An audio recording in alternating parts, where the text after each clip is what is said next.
Serrano. Thanks for joining us here today on the InfinityFitness.com Q&A. And I've got a lot of questions based on previous videos that we've put up that I wanted to present to you today for all the consumers out there. First one being, why are the Alpha Omega M3 proprietary ingredient ratios so much more effective than a generic fish oil? Okay, you know, Scott, that's a funny question because I want to say this. I want to say this. Coming soon, I'm going to be giving a lecture talk at the Swiss conference in Canada. And Dr. Kinakin asked me to specifically talk about fats because he has seen what I can do with fats. And actually, it is kind of funny. Most people say, oh, fish oil, fish oils. And when you go to the store, you buy fish oils, okay, omega-3s. The only problem is that the omega-3s are only EPA, EPA, and DHA, okay? DH and a letter A, not DHEA, okay? And these two oils are absolutely essential, okay? Now, not essential in the sense that the body cannot make them, but I think they should be on your diet. Now, I do want to add, when we say, oh, fish oils are essential, they are not being demonstrated to be essential in the sense that our body cannot make them because our body makes them. Now, Alpha Omega-3, and I think we should not name it that, we should name it something else because it has so much more than omega-3. First of all, we have the parent oil. And what I mean by the parent oil is the alpha-linoleic acid. And most people ask me, why did you put that there when you put in fish oils? And in actuality, the body incorporates what I would call the father oil, in this case, alpha-linoleic acid, that is an omega-3. That's what they all call omega-3. And for people that are new to this program, alpha-linoleic acid means that I have this molecule right here that has to go through different steps to go into be changing to the omega-3 that we know as fish oil. Now the problem is that the omega-3 fish oils are used almost as hormones or prostaglandins, but the alpha-linoleic acid is also used as a backbone or as a background of the structure of the cells. So when we provide fish oils, we help people because then your alpha-linoleic acid tends to build up because you don't have to convert it to the fish oils. So you get benefits, but the benefits are not totally there. Now, why buy Alpha Omega-3 better, or why is Alpha Omega-3 better? Because we have all the fats that we require, and I should not say that because actually I do not know all the fats that we need. Who knows what we discover tomorrow or the next day. Now, the fats are not, oh, I'm going to take a lot of omega-3. You cannot do that. The key to your health, no bodybuilding, no stronger, is health, is a combination of certain fats. And most people go buy fish oils, oh, I'm going to buy fish oil, I'm going to put this in my diet. Then they break down their own balance and say, well, I was taking a lot of omega-6, now I'm going to take omega-3, now I have a balance. No, that is absolutely not true. You have omega-3, omega-7, omega-6, omega-9, okay? You have saturated fat, you have medium chain fats, okay? For example, what is the most common fat on breast milk? And people always, everybody has said, of course, polyunsaturated fats. And in actuality, breast milk, the best supplement in the world, is nicely packed for free, and if the mom eats perfect, the perfect diet, okay, is super low on polyunsaturated fats. Actually, it's the lower fat content of all the fats in the breast milk. If you want to know the rest, you need to go to my lecture because it's going to be a very cool lecture. I'm going to open minds for people out there. Now, why is omega-3 better? Our alpha omega-3, first of all, is packed on a bottle that doesn't let the light hit it. Okay. Number two, we have dark capsules. The reason we did that is because if you take it out of the package, now the sunlight is not going to affect it because it's protected. If you put it on the pill box, it's protected because most people do that. So that way you do not get oxidized fish oil. And that's another problem by itself, that when you buy oils and you buy all transparent bottles and you can see the nice oil out there, no, that oil has been hit by light.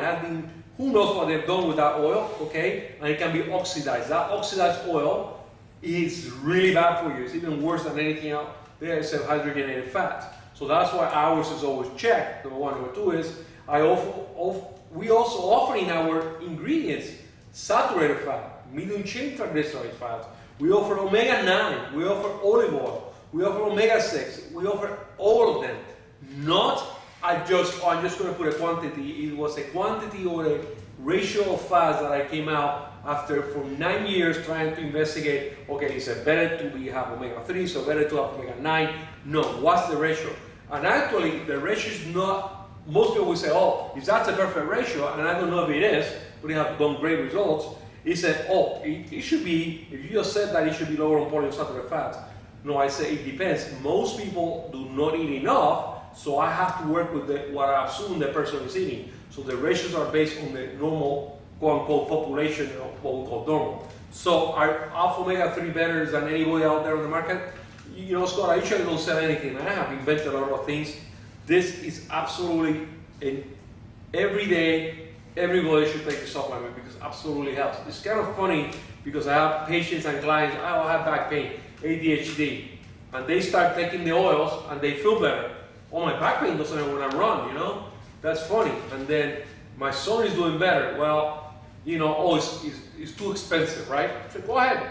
Actually, I want you to go to a store, compare GLA, you take each bottle and buy individually. Each bottle will cost you end up, alpha omega-3 is $60, you end up paying $120, $134, and not the quality that we have in our oils, number one. Number two is, those people also say, oh, I'm going to buy fish oil. I'm going to go to the store and buy the cheap one. 4 weeks later, you know what, Eric? My back pain is back. And I said, you would take it? You know what? I changed brands. So that's what happens. You want cheap stuff, cheap results, go buy cheap stuff. How does the alpha omega-3 proprietary ratios impact the fat cell to accelerate fat burn? Absolutely. Okay. When we are talking about, remember I was talking about the backbone of the cell? Well, the cell outside is made out of fat, little fat molecules. Those fat molecules are olive oil, or omega-9, omega-6, omega-7, alpha-linoleic acid, alpha-linoleic acid. And then when we have that, the cell is fluid. It can bend and it can communicate because the receptors are embedded into those fat cells.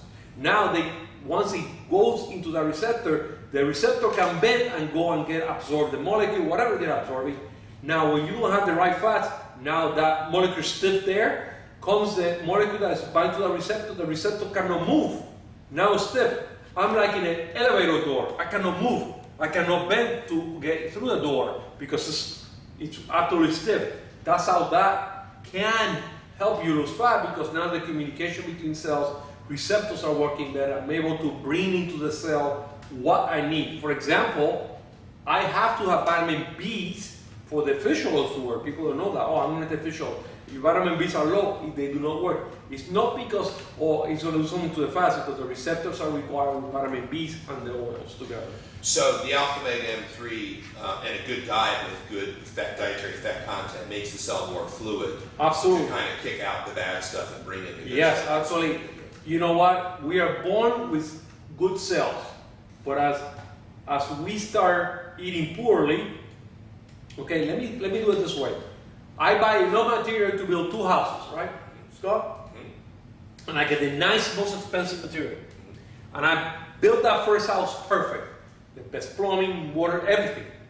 The second house I start building and somebody says, oh man, that house is beautiful, Eric, I want to buy a new one. Mm-hmm. And I said, well, you know, I can't build you no one. So what I do is say, well, you know what, I'm going to say I build this, but I'm going to buy cheap materials. And then I buy the third house, I build that third house, it looks the same, but I build it with cheaper material. At the end of 10 years, the first house still good, that third house started to break down, the second house started to have some defects because I didn't use the same raw materials that I was using from the beginning. I cheapened my house because I wanted to do cheaper things to look the same, but they're not. So over time, a diet that includes trans fats, refined foods, and so forth retards the functions of the fat cells over time. Absolutely affects. People have no idea how important fats are. They're clueless of what fats can do to you. Absolutely. And they think about it. I have the best ways. A roof is composed of shingles, right? Yes. Scott? Mm-hmm. And the shingles have to be certain diameter, certain size, certain material. Well, I'm going to put 10 shingles that are perfect. The next square, I'm going to do 4 that are cheap. And then I'm going to put expensive. Well, what happens when it rains? You're going to have leakage. Absolutely. Now, if I remove those and I put the shingles that actually go in there, then you don't have that leakage. How long does it take for somebody who's had a poor diet for a period of time 6 to 9 months. to bring the fat cells back to an optimal function? I would say to not that, to bring the body to start working better, to eventually start everything incorporating being good, I would say about 2 years. Depends on how damaged that house, that body is, the longer it takes to get recovered. And you go about cleansing the fat cell by improving your diet, consuming organic types of dietary fat, alpha omega 3. Absolutely, you have to. And any fat that you buy must be organic because the fat cells have toxins on it. You buy a cow that has been injected with hormones or eating crap, eating poor grass. Then it's not that the fat is bad for you, it's that the body uses fat to, to surround that toxin. That way it doesn't go to the body. So I hold it. Now I start losing weight, I burn fat. Some people get sick. That's because they have a lot of toxins. How does the alpha omega M3 and then good dietary fat intake from the diet in general positively impact someone's insulin sensitivity? Okay, that is a great question, Scott, because some people and the research say, oh, if I take too much fish oils, I become insulin sensitive. And it is true, but it's not because they're taking too much fish oil, it's because they create an imbalance on the fats. So it doesn't matter. If I take too much olive oil, I'm going to create an imbalance in my body. If I take too much omega-6, I create an imbalance. Now, how much? I don't know the real number, but absolutely, if you're taking poor fat intake and you create an imbalance with only fish oils, you're going to become insulin sensitive. So by us giving you all the fats that you require, then the body incorporates. Well, think about this. If you're going to go buy stuff to build your house, you go to Walmart, what do you have access to? Might be have stuff, but yeah, they have it. It's a cheaper. Absolutely. Is it going to last? No. But if you want to buy the real thing, you go to Lowe's or a good hardware store that you can actually buy the equipment that you actually require to build a house correctly. So is it fair to say when you're taking in the right raw materials, the right ratios of raw materials, that you improve your insulin sensitivity and as a result, by the time everything you eat, your body responds better in a way? Yes. Not in a way, it does respond better. And how does dietary fat intake during the post-workout meal impact body composition if you're trying to lose fat or gain muscle? We see a lot of attention paid to protein and carbohydrate during meals post-training, but as I've learned from you and working with my own clients, the dietary fats as well play a huge role in the success equation. Scott, I'm going to put you on the spot right here on the camera. Okay. Give me one sample or one sample of food or protein source that have no fat on it. Come up with one. None at all. I mean, if you look at Okay, I'm gonna give you a break. Okay. One sample of protein with low fat. Food. A food It has to be source. food. Can be a supplement. It has to be food. I mean, if you're looking at some of the lean poultry type choices, they may Still has fat. It has some, It yes. still has fat. You're not gonna find in nature protein without But fat. there should be dietary fat, yes. Because it helps you digest. It prevents allergies. So it's naturally there for a reason. Absolutely. The proteins has to be. They have to be eaten with fats. Now, I'm gonna be smart ass myself, and I'm gonna say beans. They're high on protein, very low on fat. Because but beans actually are not a complete proteins. Got it? So don't confuse not on complete. Nuts, beef, fish, proteins with fats. There's nothing in nature that doesn't have combined proteins and fat. They help each other, they help digest each other, they help incorporate into the cell, they help protect against allergies because the digestive system, I have the fat there. What does the fat do to the digestive system? It slows it down. You have to spend more time digesting it. Now I have to break down my proteins more, etc. Scott, I can have any protein for free. You know that. I have access to multiple companies. Right. How often you see me drink a protein shake? Not that I can remember. That's right. You have never seen me. Rarely. The reason is because I say use protein shakes here and there, not as a food source like I always do. Even our lean protein, I don't tell everyone, oh, go get it. No, I say you can use it once in a while, maybe once, maybe twice a week, maybe 3 times a week, but that's it. Now, 3-4 amino acids, because they are known, they're hypoallergenic, they are incorporated into the cell immediately, they go into the bloodstream really fast, they don't cause bloatness, they don't cause you to go farting, they don't cause you gas, you incorporate those quickly, that you see me drinking all the time. So I think one of the points you're trying to get at, a very low dietary fat protein, maybe a whey protein or something of that nature. You have to be careful. And over time, like you're describing, that people have gas and bloating, that'd be an indication that utilization is very poor. Poor absorption. You're not what you eat, you are what you absorb. Right. Remember that. So Right. here I'm having all these protein shakes. For example, yesterday I saw a bodybuilder in my office. I mean, the guy was in great shape. Man, from the waist up, jacked. From the waist down, Tweety Bird. Okay? And he was telling me, you know, oh, so and so and so, and I started telling him what symptoms he was having. I said, how in the hell do you know? So first of all, his belly looked like he was pregnant. I mean, he was ripped, but he was bloated. And then I said, how many protein shakes do you consume in a day? Oh, I eat a lot of protein shakes. I said, how many? 4 to 6 a day. All dairy based. All dairy based. And then he was wondering, well, I fart, I'm bloated, you know, I feel tired all the time. Well, the guy has circles this big under his eyes, and I say, how much do you snore? And he goes, how the hell do I snore? I said, dude, you're a train wreck. Call your wife right now. It's kind of funny. He died his wife. He said, oh, honey, you are awful. You know, Sleeping.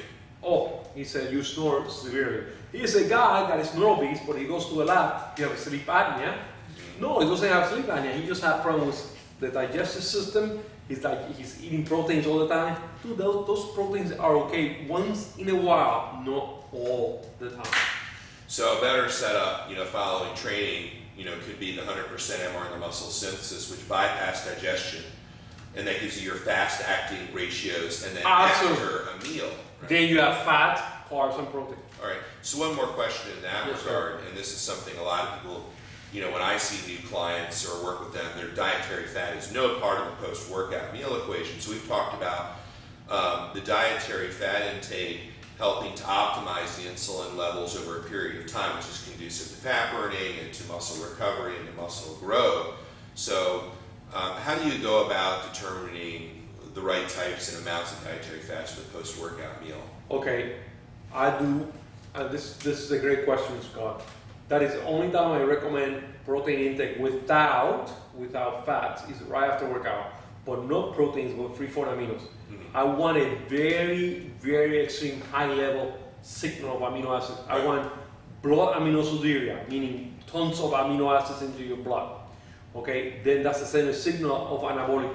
Hey, I got these levels. Now, I want to eat half an hour later, now my levels are really sky high, they're coming down because they're free from aminos, but then I'm going to use a little bit of fat, I'm going to use protein sources and some carbohydrates, very minimal, 15 grams, and I'm going to see that, okay, I got this high peak, I'm starting to go down, now I have a constant release because I combine fats and proteins together, got it? Now I added a little bit of carbohydrates because I added, what, sugar, so the insulin kicks in, boom, absorption of that, because my group 4 receptors are open. If my cells are nicely with fat cells, that receptor can work. You will put it in. Now you ask me what kind of fats, I usually will keep my monounsaturated fats up to a little bit higher post-workout plus saturated fat. Mm-hmm. MCTs, avocado oil, just take out from there. Much easier. Now you bring up an interesting point, is the whole goal is to provide raw materials the body, the muscles need, and to create a hormonal environment for several hours with these different food choices and combinations to support success. Absolutely. And you know what, most people in my office will care about how they look stronger, blah, blah, blah. Dude, you don't want to be 50 like I am. I'm 33, okay? And be unhealthy. You want to be my age and you want to be able to move, play basketball. You want to be able to do all those things because I have many children. I got 5 kids that I have to, keep up with. I'm doing it not because it's because I eat healthy, I take the right supplements, and I have faith. And the last question, you mentioned some carbohydrate from sugar sources. So those ideal being like raw honey or some fruits or what? I use honey raw. Be careful because the honey that you buy on the Little Bear was found to have fructose on it, not because it was natural fructose, it was added to it. So you got to be careful. Make sure that you use it like in the market or somewhere that you really truly know. Like we do have our own honey, here. I would say my biggest sources will be carbohydrates that are easily digested at that time. Actually, believe it or not, one of them will be buckwheat cereal. Okay, and I don't say that often, but it's easy, just enough, eat it, you know. Rice, absolutely perfect, and I would prefer rice cooked in oil. That'd be the perfect supplement right there. What kind of oil? Take rice, put a little bit of olive oil, Okay. put avocado oil, MCT, olive oil, dump it on the rice, cook it, salt on it, make it a little toasty, not on the boiler, on the broiler, right there. Cook it on a pan, let that rice absorb that fat, eat it. Perfect.